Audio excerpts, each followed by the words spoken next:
Welcome back to the Lost In Stupidity Podcast. I'm your host, Turner the Burner. As you can see, I'm by myself again, but stay tuned, have no fear.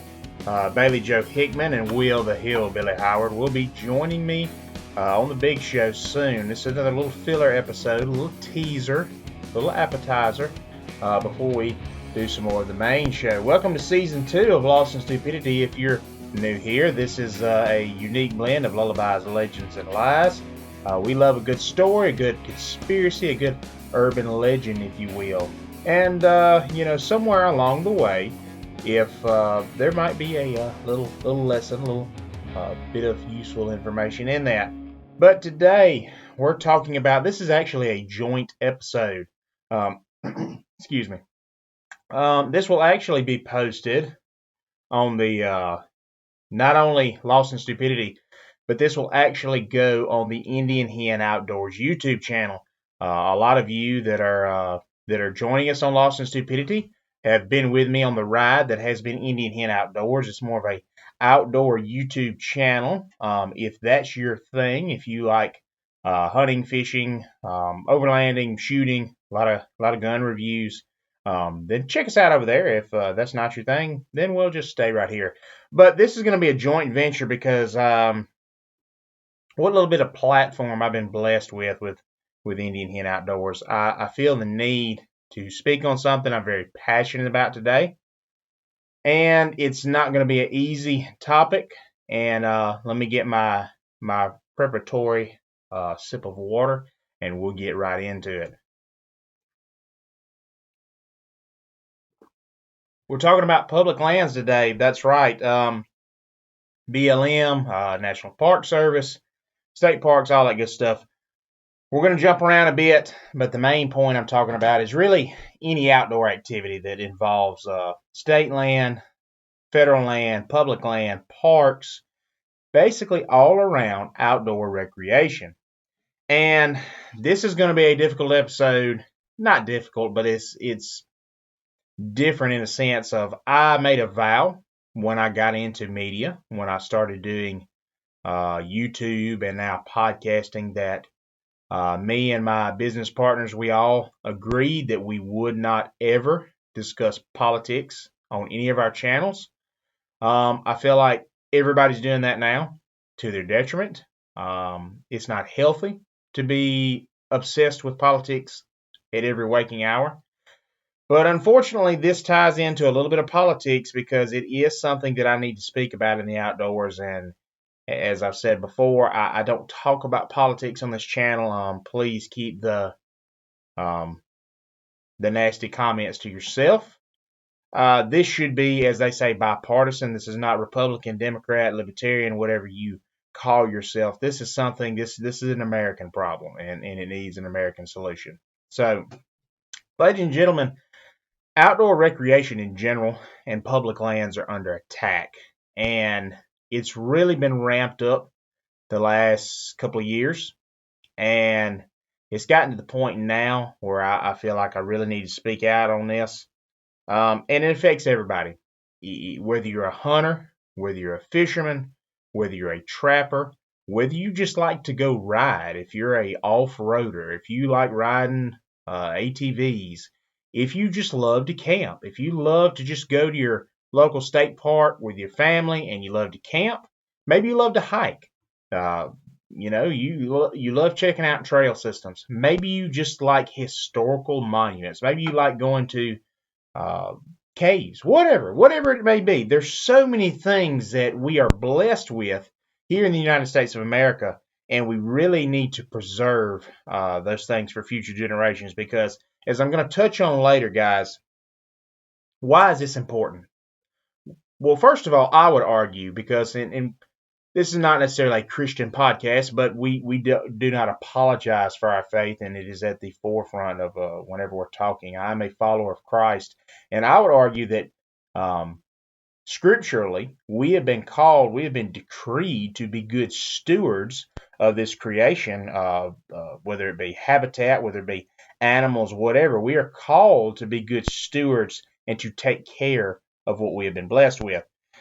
Now, to get the ball rolling, So let me explain something about the BLM, the Bureau of Land Management. And this is really where the ridiculousness begins.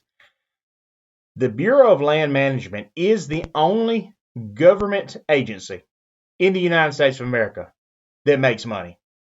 Let me say that again, guys. The one agency that's actually toting its weight and actually making revenue for this country is the one we're picking on. Let's go ahead and get that absurdity out of the gate. So for starters, let's look at this. The BLM rolled back a coal leasing ban in the Powder River Basin area, reopening 1.6 million acres across Wyoming and Montana, opening it up to potentially create more coal mines. Now, guys, I know I'm not ignorant. I know we can't completely move away from fossil fuels. Maybe one day. We're not there yet. But any of you that, especially those of us on the eastern side of the country, any of us that knows the hard work and the horrors of a coal mine, I don't know. Do we really need that much more acreage in coal mine? I don't know. That just seems like a bad idea to me. And again, 1.6 million acres of potential habitat we're going to destroy. In May 2026, the current administration repealed the public lands rule, which required the BLM to balance conservation and extraction.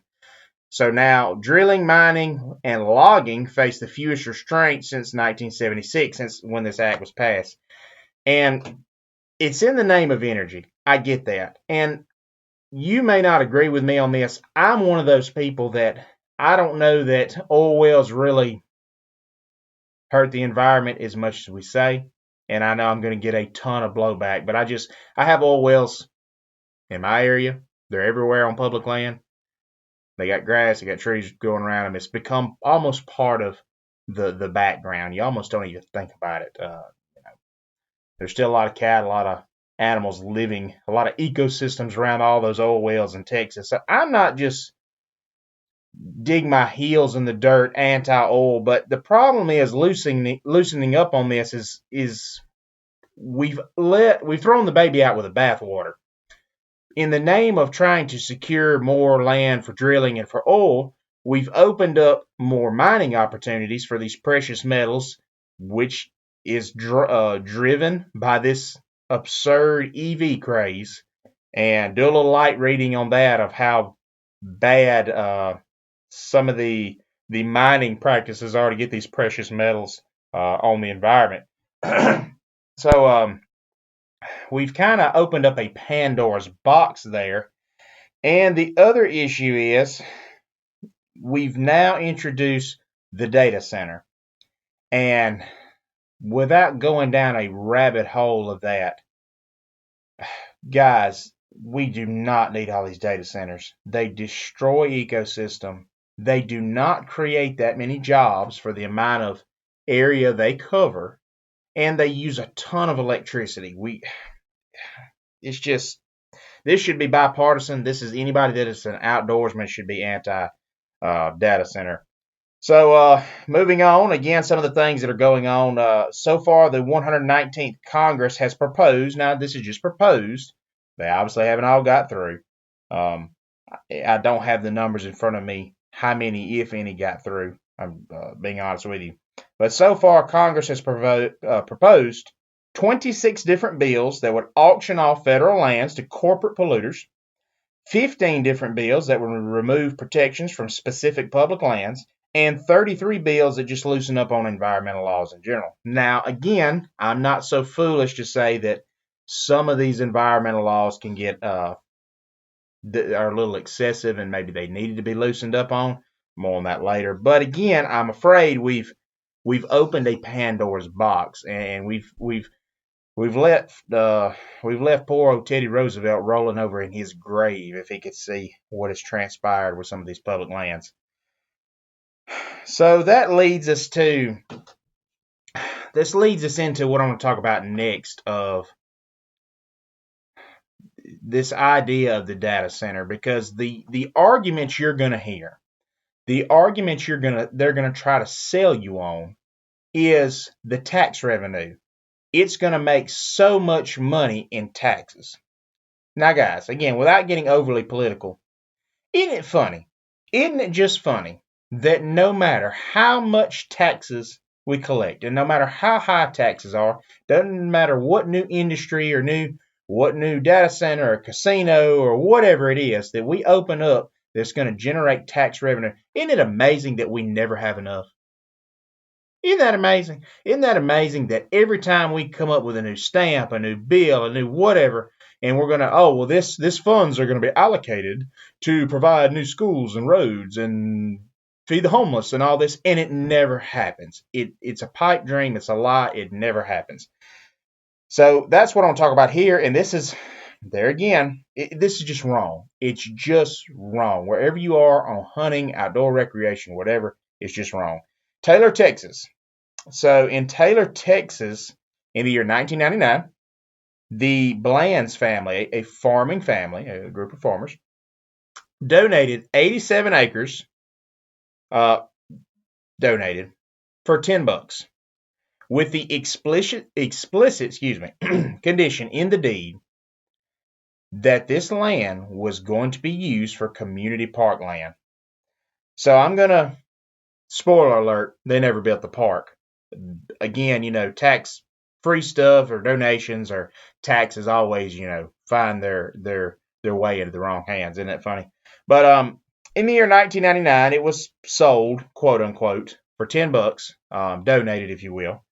Well, in 2003, no park had been built. It was transferred to Williams County Park Foundation. So 1 month after this transfer, it was given to the city of Taylor, Texas. Okay, we're on the right track. It's still been 1999 to 2003, but I digress. Well, in 2008, the city sold the land to Taylor Economic Development Corporation for $15,000. So we still have no park, but at least people are making money. 2025, the TEDC then sold this land to Blueprint, a data center, I'm not making this up, a data center developer who will be proposing to build a data center there. And by the way, Blueprint sold this to the TEDC for $10 million. This is heinous, y'all. This is ridiculous.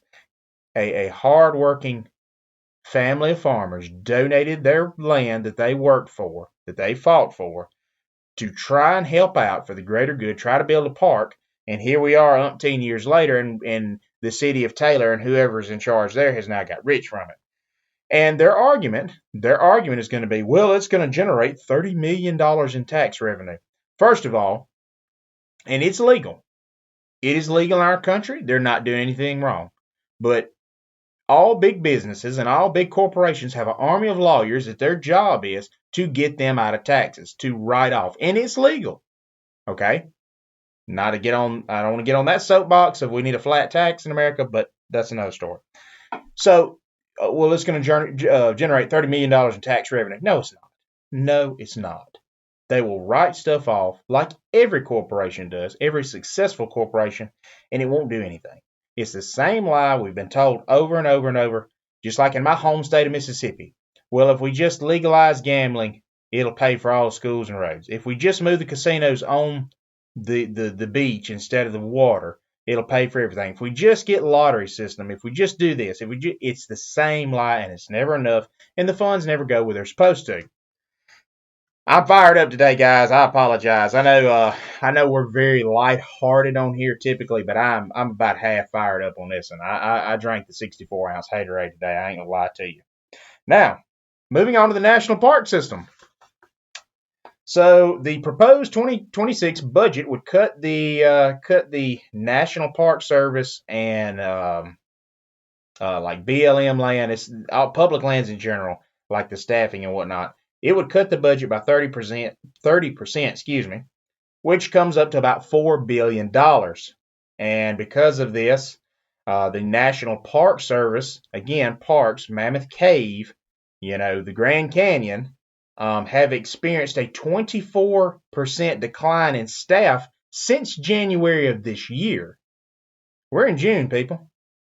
24% of the manpower is gone. in the first 6 months of this year. And again, it's just ridiculous. We need places to go and enjoy creation with our family. Because why is it important? Why does it matter? Why does hunting matter? Why does off-roading matter? Why does racing? Why does football? Why does whatever you want to put in there? Choir, cheerleading, whatever. Because anything that you can work together for a common goal, anything that people from all walks of life can come together and hang out for a common goal, and you can get kids involved to do something together and teach them to work together, is a good thing, and we need it. That's the reason. That's the purpose. That should be the purpose.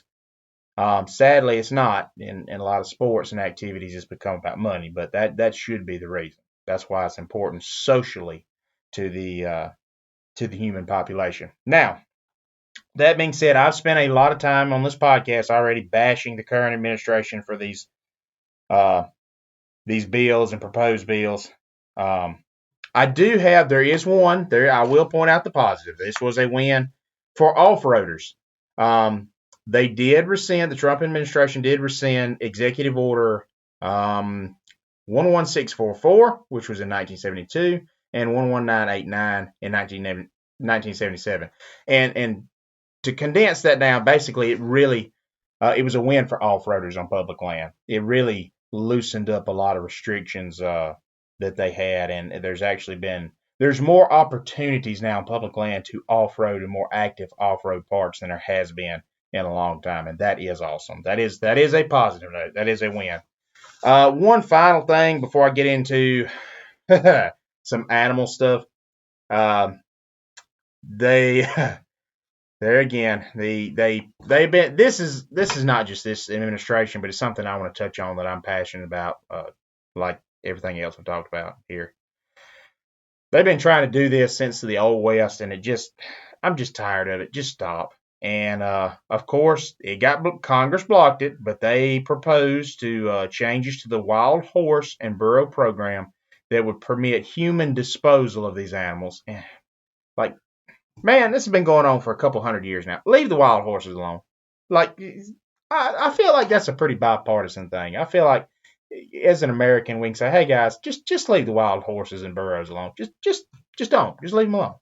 If you want to go out there and break them, put a saddle on them, adopt one, awesome, do that. If not, just let them be. They're not hurting anything." Fired up. I'm fired up, people. Now, get my notes out of the way. This next one takes a turn into loopy land, people. The state of Oregon. This is the Oregon Peace Act, IP28. It is currently in phase to qualify for the 2026 November ballot, y'all.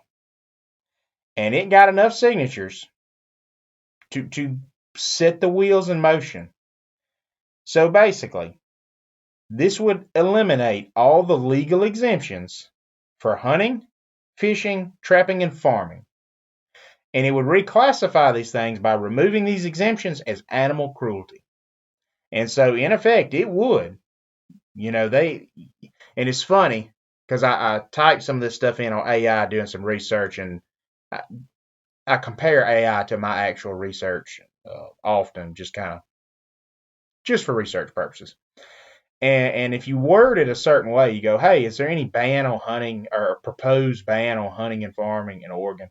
And like, no, that doesn't exist. Well, then you type in, "Well, what about the Peace Act?" "Oh, yeah, well, it doesn't ban hunting. It removes exemptions that would make it illegal." I wish I was making this up, guys.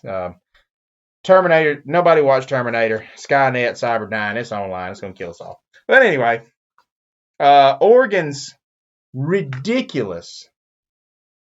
You're going to make farming illegal. You're going to make hunting, trapping, fishing. Look, I'm a big states' right guy. They have a right to vote on this, and they have a right to do it. Now, I would say the caveat to that needs to be is that we should, if they make that illegal, then no animal products should be imported to the state of Oregon. And after a couple weeks, see how they feel about that. Guys, it's crazy. Our public lands are under attack. Our heritage is under attack. And I've thrown a lot of info that sounds like doom and gloom into the world. And I hate doing that because that's what everybody does. I'm actually telling you what's going on, so you're aware. And I'm going to tell you what to do about it. Because the biggest thing falls on us, the outdoorsmen. First of all, you need to have, I hate politics. I hate following them. But you need to be in your ear of your local politician. We cannot stand for this nonsense. We cannot. Our public lands are important. Having places to go and recreate and do all these activities is a God-given right, and we are not giving them up. That's the first thing. Second thing, guys, we have got to police ourselves. It's us. It's our fault. We have got to police ourselves, and we've got to quit the infighting. What I mean by that, guys, quit putting dumb, Lord, trying to clean my mouth up. Quit putting dumb things on social media. Stop putting the videos of decapitating turkeys with the broadhead. Look, if you want to put your deer on social media, I do that. Fine, whatever. Wipe him, make sure he's not bloodied up. Put his tongue back in his mouth. Respect that animal and take a decent picture. If you can't show it to your grandmama without her going, ugh, then don't put it on social media. Because a person that hates you, a person that hates hunting, a person out there sees that and goes, see, look at them barbarians. They don't respect that animal. And we need to quit doing that. We need to quit the infighting. We can't quit arguing amongst hunters, well, you should hunt this way, you should hunt that way. But this is maybe on a lesser degree. This is a big one I want to talk about. Off-roaders. I'm in both those worlds. I was a off-roader and overlander before it was cool, and I was that before I was a hunter. And I love, anybody knows me, again, I have a whole YouTube channel dedicated to outdoors. But guys, there's been a lot of infighting, and it's been that way a long time between off-roaders and hunters, because hunters don't like, off-roaders have no friends. The environmentalists are pitching their case that we're hurting the environment, we're disturbing the environment. And the hunters are simply mad because they don't want something loud near their hunting land. And I get it. Look, and that goes for off-roaders too. You shouldn't be purposely destroying property. You can't, if it's hunting season, be respectful. Don't go tearing through there, making noise, ruining somebody's day, ruining somebody's hunt. We've got to be respectful of one another. We've got to quit the infighting. It's happened before. I'm not really at liberty to say, but I'll put it this way. I'm gonna be careful here. It's happened before of hunters actually convince lease owners to do away with a riding club, and then hunters would swoop in and get that piece of property. It's happened before. We need to stop. We need to be respectful. We need to be good stewards, as I said earlier. And that leads me, in closing here, what I want to talk about being a good steward. And this is my appeal to the in-betweeners. This is my appeal to those that may not be as passionate about whatever as I am. Because on the far ends of the spectrum, you're very seldom going to change somebody's mind. The middle ground is what decides anything. So this is my appeal to the middle ground. There is a difference between preservation and conservation. Preservation, and it was Donnie Vincent who said this. I can't take credit for that. Preservation always leads in death. What I mean by that, guys, it's just like a child. If you have your child, you can't just let them go and do whatever they want. They'll die. You have to nurture them. You have to protect them. You have to teach them. Okay, nature has to be stewarded. Now, I believe as a Christian, it was designed that way. You can't, if you leave a forest to just manage itself, it changes and it dies. We see this out west all the time. We had umpteen years of, we can't do anything, these virgin forests, these old forests, no prescribed burning, no whatever, no forestry management practices. And then, guys, I'm here to tell you, it's designed that way. And I want to talk about this in a future episode with the deer population. If you don't manage something, it will hit. Mother Nature is designed to hit the reset button and it'll manage itself. And so now a lightning strike happens and you have an unmanaged forest, and then we have these devastating wildfires that cause so much damage every year in the western United States. Preserving something just prolongs the death. Conserving something is managing it like a natural resource and taking care of it and stewarding it so that it lasts for future generations. That's why hunters and wildlife departments are the best conservationists on planet Earth. Don't believe me? Let me prove it. We nearly wiped the white-tailed deer out to extinction, okay? We've talked about it on the Indian Hen Outdoors YouTube channel, interviewing people, hunters from the 50s, 60s, 70s, 80s. If you saw a deer in the southeast, you'd like, oh, wow, you went and told your buddy. Now we have more white-tailed deer in North America than we've ever had in recorded history.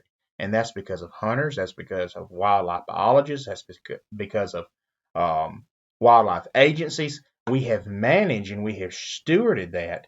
And now we've got too many deer, which is a good problem to have. Now we have to trim those numbers back. We have to steward that. We have to prune the bush so it can maintain a healthy population. It's the same thing. A lot of people don't like the idea of bear hunting or predator hunting in general. That's what Donnie Vincent was talking about. Guys, I know traditionally a bear is not just classified as like a big food animal. Sometimes it is, depending on where you go, who you talk to. But as a whole, it's not deer, it's not elk, it's not, But even then, if you don't manage those older bears, those older wolves, those older predators, things get out of whack. And you end up, if you have too many predators, you run out of prey, and then the predators die anyway. Again, it goes back to preservation always leads in death. If you let all the bears and wolves go unchecked, they will eventually eat all the food, and then they're going to die off anyway. And it just because Mother Nature checks and balances and tries to balance itself, but it becomes chaotic. Again, I believe as a follower of Christ that we were decreed, we were instructed to manage it. It wasn't designed to be left alone. So even something like that, that you're still not being wasteful. For instance, again, I encourage you to look up Donnie Vincent, one of my heroes, but he was talking about it. One old grizzly bear had killed it had averaged like 2 moose a day for an entire month or more. Like the amount of damage these older predators can cause, it's just incredible. And again, that's something that needs to be managed. You're not, those older predators, those older bears, they're killing other sows. They're killing other bear cubs. They become cannibalistic, if you will. So these things, that is my plea to the middle ground. These things have to be managed. It's a natural resource, and it has to be managed and managed correctly. So, guys, outdoorsmen, campers, overlanders, whatever, be nice to one another, work together, do what we can. These parks are understaffed. These trails are getting overgrown. I've seen this in my own home state. Guys, let's volunteer. Let's get out there. Let's clean those trails up. Let's volunteer to help. In the meantime, make sure these parks don't get shut down because of neglect. That can happen. That would be a tragic thing in these United States of America. We need to rise to the occasion. We need to rise at the call. But again, thank you so much for watching. Please like, share, and subscribe wherever you get podcasts, and on YouTube, of course. If you're more of an outdoorsy guy, follow the Indian Hen Outdoors YouTube channel. And if you're a car guy, I'm about to start churning out some content on my other YouTube channel, Fiero Dad 56, if you want to check that out. But thank y'all so much for watching and listening wherever you are. Good luck, God bless, and may the good Lord take a liking to you. Good night.